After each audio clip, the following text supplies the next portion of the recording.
اهلا بيكم يا حلوين. فيديو النهارده بجد من الفيديوهات اللي انا بحبها جدا وهي الديكوريشن. جبت لكم 4 أو 5 افكار ازاي نعمل ديكوريشن بالشمع في بيتنا. افكار كلها احلى من بعض. تابعوا الفيديو لغايه الاخر عشان تشوفوا عملت ايه بالشمع، ويلا بينا نبتدي.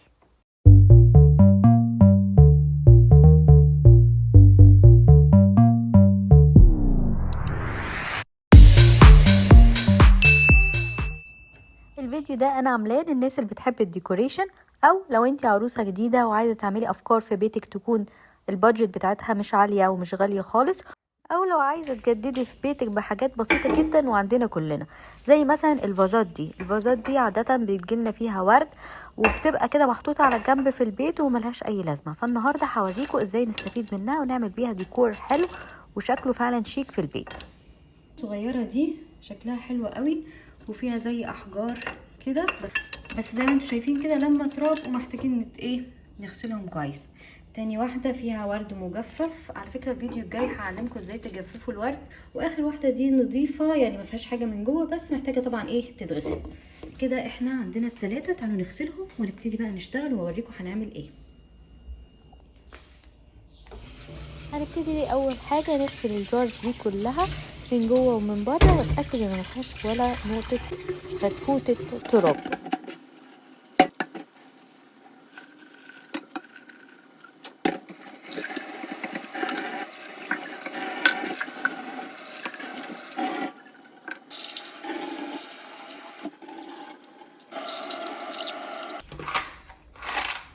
نقلتها في كونتينر تانية عشان نغسل دي صح، عشان لقيت فيها كلها تراب من تحت، وانا مش عايزه اي تراب واي وساخه في الجار عندي. اغسلها كده كلها كويس عشان النظافه حلوه.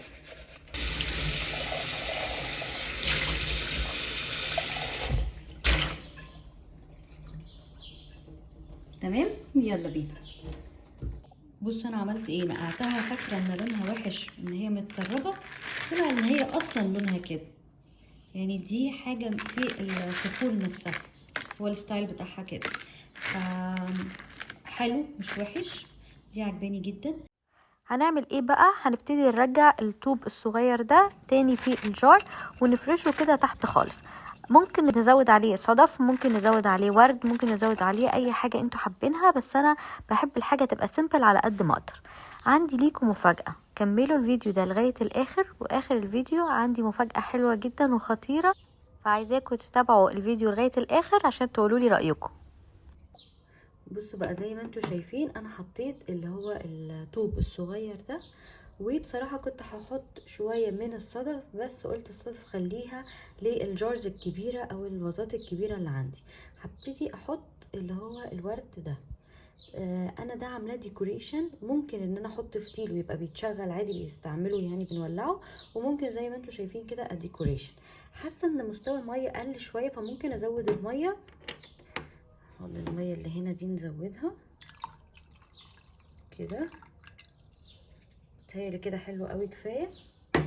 وهبتدي احط الورد بتاعي من فوق، شايفين؟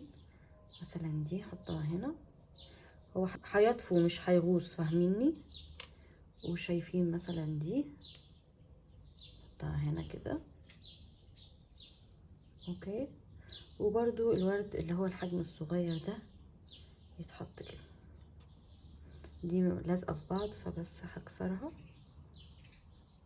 ايوه كده. هنا مثلا، وكمان دي هكسر بس الاطراف اللي هي بتبقى زياده دي عشان تدي شكل الورد. تمام. وبرده احطها، ممكن احطها هنا، ممكن احطها هنا بالشكل ده. كده عملنا ديكور من الورد. وفاكرين البيبيولا اللي كانت معاها؟ هرجعها تاني زي ما كانت. تهيألي هو كانت محطوطة من تحت اسهل، عشان من تحت هي ارفع كده. طلع بس ده كده، ارفعها فوق وبس.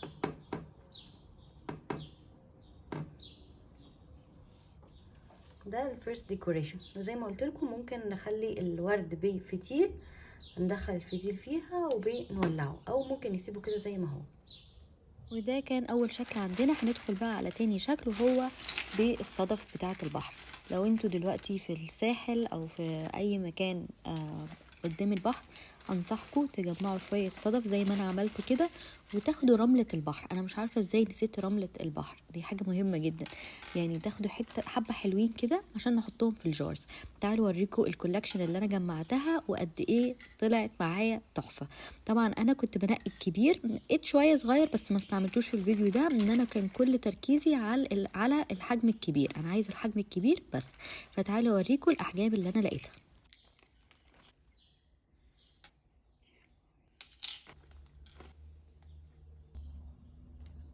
ودي كده الكولكشن بتاعتي كلها، ولقيت واحدة منهم كانت مميزة جدا ولونها مميز، هوريها لكم برضو في الفيديو لان هي فعلا عجبتني قوي. وهي دي، بصوا لونها عامل ازاي، فيها كده تدرجات بينك على سيمون، بجد كان لونها حلو قوي. يلا نشوف بقى هنعمل الديكوريشن ازاي. عندي الاحجار او الطوب اللي هو الشكل ده، اعمله في واحدة من الجارز الكبيرة او الطويلة. يلا بينا. موضوع بسيط جدا. اول حاجه هنعملها ان احنا هنملي الجار بتاعتنا ميه عادي من الحنفيه. لغايه فين هقول لكم، لغايه هنا. انا عايزاها لغايه هنا بس كده كميه كفايه جدا. عايزين تزودوا براحتكم، بس انا بشوف انه الحجم ده او الكميه دي من الميه كفايه جدا.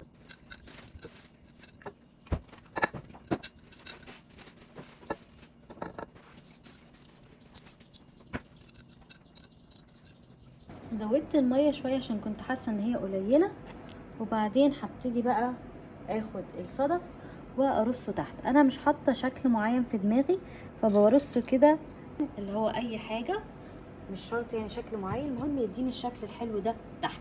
ممكن ازود وممكن اقلل براحتي خالص، ده يرجع لي. بس كده انا شايفاها حلوه، مش عايزه ازود كتير، بس الكميه دي حلوه قوي. هنبتدي بقى نحط الشمع بتاعنا. هنستعمل النهارده الاستريك اسيد، واللي اتكلمت عنه في فيديو قبل كده وشرحته هو ايه وبنستعمله ازاي وكل حاجه. هو يعتبر مصلب للشمع، بس احنا النهارده هنستعمله كالشمع للديكور بتاعنا. عارفين هو عباره عن ايه؟ عباره عن حبيبات صغيره كده، ده هيخليه يطفو على سطح الميه ما ينزلش تحت، وهو ده اللي احنا عايزينه. بقى كميه كده حلوه. املي الكوبايه بتاعتي. شايفين في حاجه كانت فيها ده مش عايزه اروح. هاخد كميه بقى كده حلوه، املي الكوبايه بتاعتي، ولو احتجت هحط تاني، بس يعني بتهيألي الكمية دي تبقى كفاية. بس كده هاخد بقى الكمية بتاعتي وابتدي ادلقها على المية. شايفين؟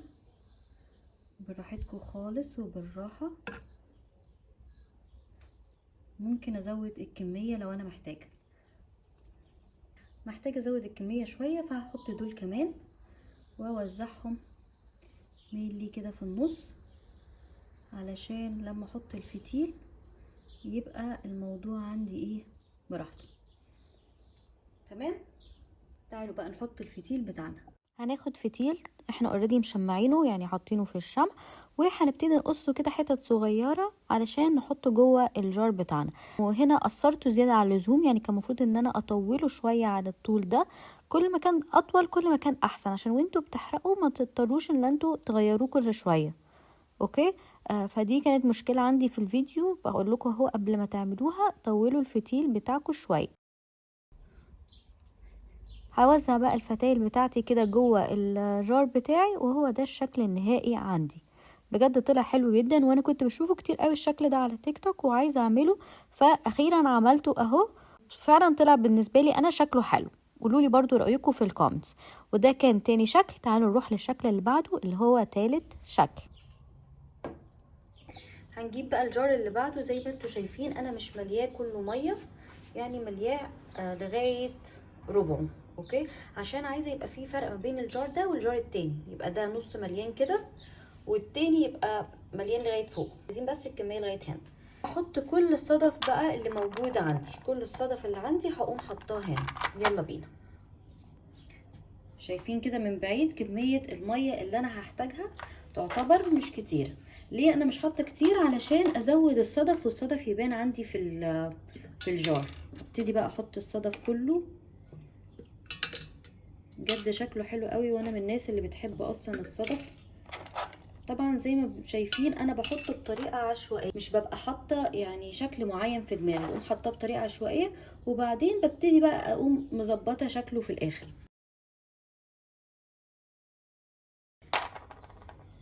هنكمل بقى في الصدف. بصوا دي مثلا حلوه، شكله تحفه يعني. بصوا دي حلوه ازاي، نحطها برضو.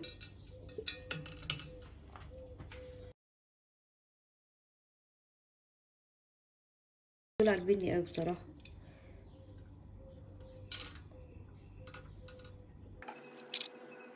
دي اللي قلنا عليها لونها مميز. طبعا هي اول ما بتملى ميه بتقوم نازله تحت عادي. ودي كمان حطوا بقى على قد ما تقدروا يعني، حطوا الكميه كلها. بس دول مميزين ازاي، حلوين قوي دول. حطهم كده جنب بعض في الجنب هنا كده مثلا. تعالوا اقرب شويه الكاميرا عشان تشوفوا انا بعمل ايه. اوكي كده شايفين احسن صح؟ دي طوبه كده شكلها مميز برضو، هنحطها هنا كده.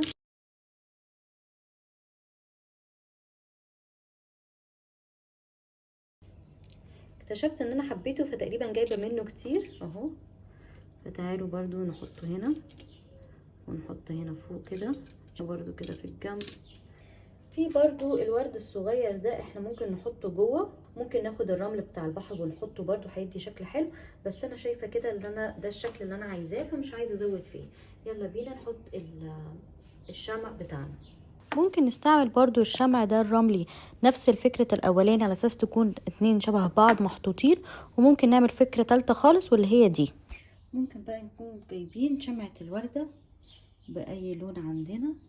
عندي اللون ده، عندي اللون الأخضر، وبصوا من ورا عاملة ازاي تحفة.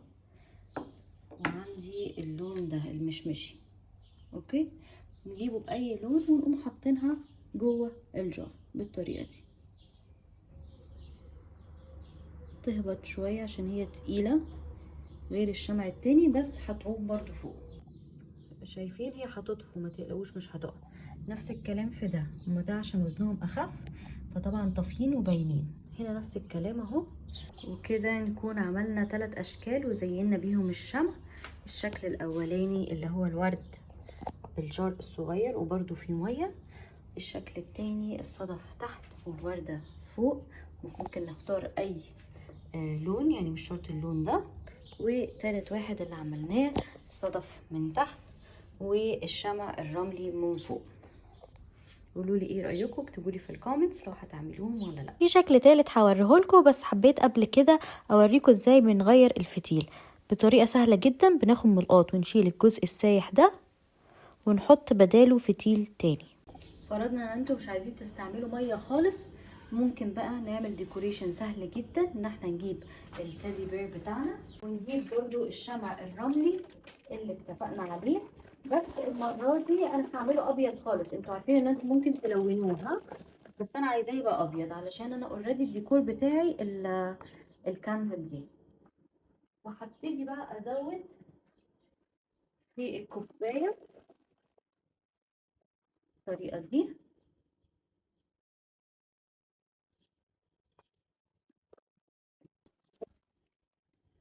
كمان شويه كده.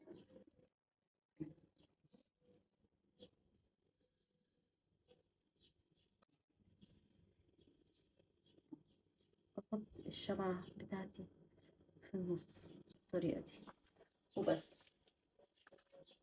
ممكن نلون الكوباية، ممكن نلون الشمعة، ممكن نعمل كل حاجة ممكن عايزينها. بس دي طريقة برضو سهلة تبقى بقية الديكوريشن بتاع النهاردة بتاعنا. طيب ايه بقى المفاجأة اللي انا محضرها لكم للناس اللي وصلت لاخر الفيديو؟ عايزة اقول لكم ان انا عامله لكم هدية بسيطة كده بمناسبة العيد. كل سنة وانتم طيبين. كل حد وصل لاخر الفيديو كتب لي في الكومنت انا وصلت لاخر الفيديو، هنقي من الكومنتات وابعت لكم هدية على البيت على طول. هختار واحد من الكومنتس وابعت له الهدية. ممكن اختار 2 لو لقيت العدد كبير، فممكن ادي ل2 مش 1. هشوف الموضوع ده، بس overall قررت ان دي تبقى حاجة كده هدية مني ليكوا، واتمنى يكون عجبتكم الفكرة وكمان عجبكم الفيديو بتاع النهاردة. يلا كل سنة وانتم طيبين، وان شاء الله عيد سعيد علينا كلنا. وللأسف عشان انا ما عنديش شحن دولي، فده هيبقى للناس المقيمين جوه مصر، وحبايبي اللي من بلدان تانية ابعتولي اي سؤال وهجاوبكم عليه.